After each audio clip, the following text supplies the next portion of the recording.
everyone. I am the Media Relations Director at Department of Public Health. Good afternoon. Thank you so much for being here for this briefing on the state of the measles outbreak in South Carolina. We could not educate the public nearly as well without the help of all of our media partners. So thank you truly for covering this story. Here today to talk about the latest developments, which we're happy to report are positive, is Dr. Linda Bell, State Epidemiologist and Health Programs Branch Director. Once she concludes her opening remarks, we'll take your questions. But at this time, Dr. Bell, I will turn it over to you. Thank you, Ron, and good afternoon, everyone.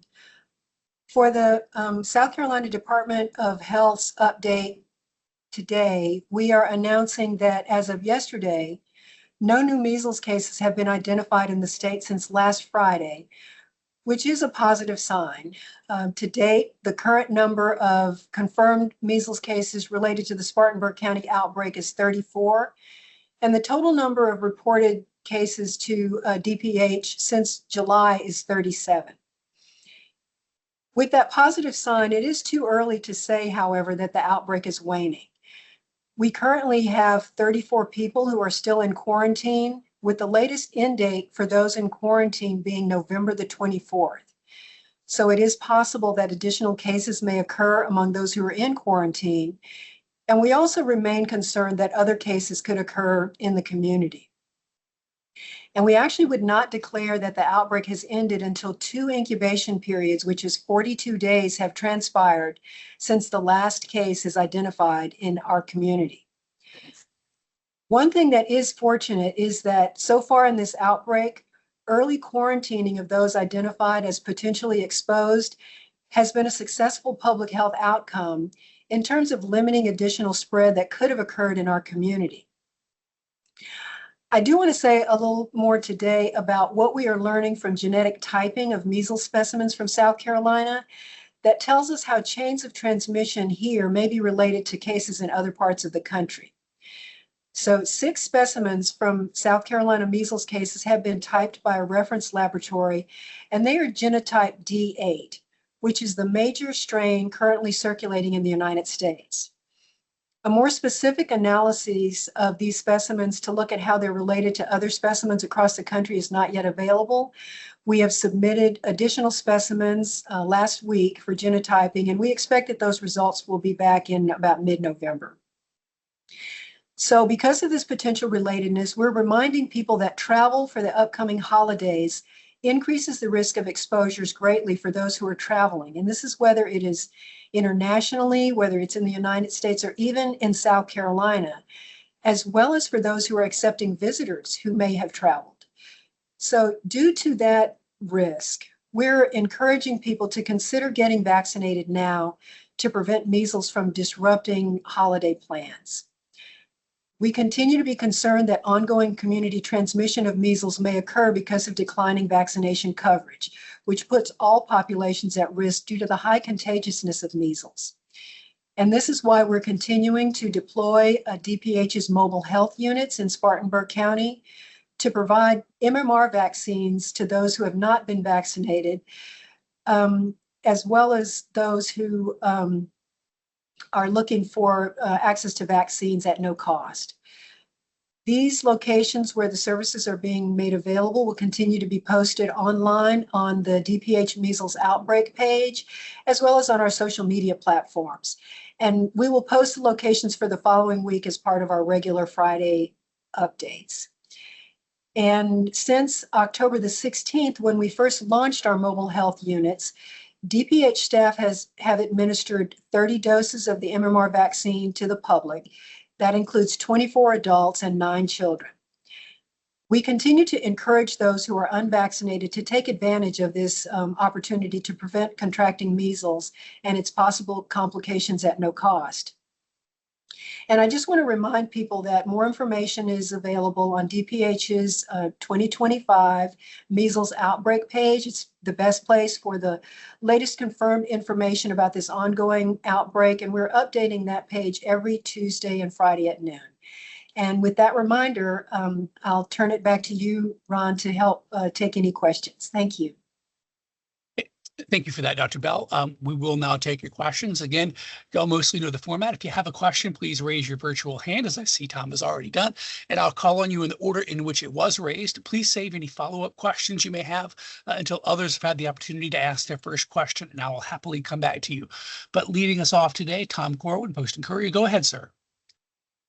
Hey, Dr. Bell, I think you may have misspoken. You said 30 people vaccinated, but 24 and 9 adds up to 33. So can you clarify that? I'm sorry if my math didn't add up, but it's probably 24 and 6. Okay, very good. Thank you. Sure. And if I could just quickly ask, what is the reference lab that did the genotyping for the state? It's a reference lab that the Centers for Disease Control and Prevention is using. We submit our specimens to CDC and they send them to the reference lab that they're using. Thank you. Thank you for that question, Tom.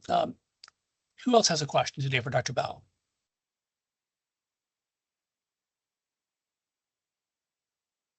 Christina, go ahead. Good afternoon. Thank you so much. This is Christina with South Carolina Public Radio. I wanted to touch base about the 42 days, which is 2 incubation cycles after the last case is confirmed. Are those some national guidelines that the state is following, or are those guidelines that your agency has implemented? Well, it's what we follow based on our understanding of the disease transmission and the incubation period for measles, which the maximum period of time is 21 days after exposure. And so to be certain that the disease is no longer circulating in our communities, we actually wait 2 incubation periods. So it's really based on our understanding of the incubation period for the disease. Thank you for that question. Who else today has any questions for Dr. Bell?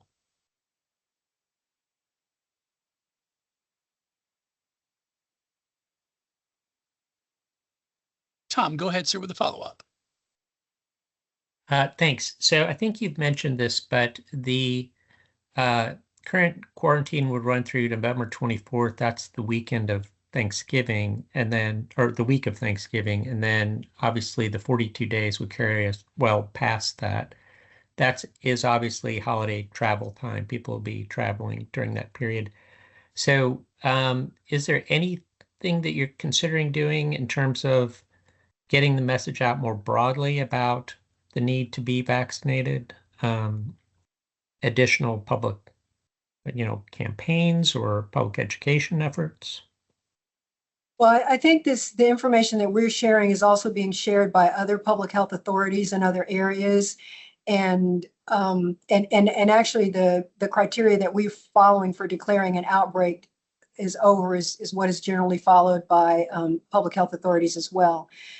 And so even this platform is one way that we're encouraging people to be mindful of that holiday travel period. The concerning thing is that we know that Thanksgiving is actually that week is one of the highest travel days of the year. And if people do become exposed during that time frame, we'd actually be looking at potentially seeing more measles cases in about the 7 to 21 day period after the Thanksgiving holiday. So this is a risk that takes us through the Thanksgiving holidays into the Christmas holidays that could keep rolling along into the early part of next year if we don't increase our vaccination rates now to get people protected before these potential exposures. So we do want people to be aware of this time frame that we're looking at. It's not just for the people who are currently in quarantine. If their period ends on the 24th and we see no more cases, that is our hope, obviously. Based on our experience, though, as we've reported in the past, many of our current cases have actually been among those in quarantine.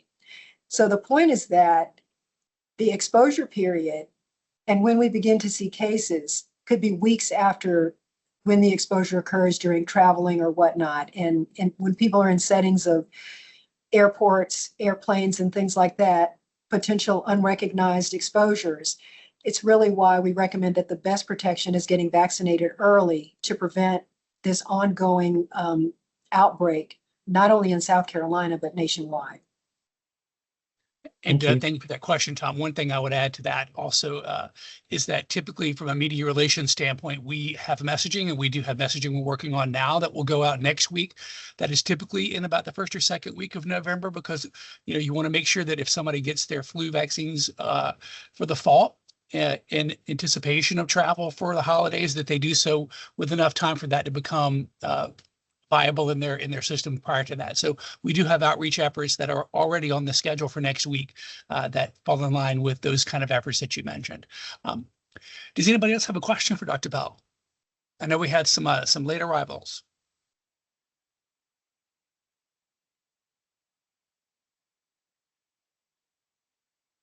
Then I will say, seeing none at this time, I do want to thank everybody. Oh, yes, Tom, go ahead, sir. Hey, I hadn't thought about this before, but can you get the MMR shot, the flu shot at the same time? Yes, you can. Very good. Thank you. Thank you, Tom. Any further questions? Again, I'll conclude just by thanking you all again for attending this briefing today. Thank you for helping cover this important story. We value your time and your hard work. A recording of this briefing will be posted to our agency's YouTube page at the conclusion of this briefing as soon as it can be uploaded.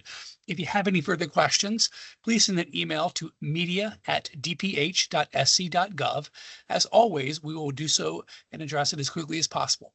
On behalf of Dr. Bell, thank you so much for your time today, and we hope you have the great rest of your afternoon. Thank you, everyone.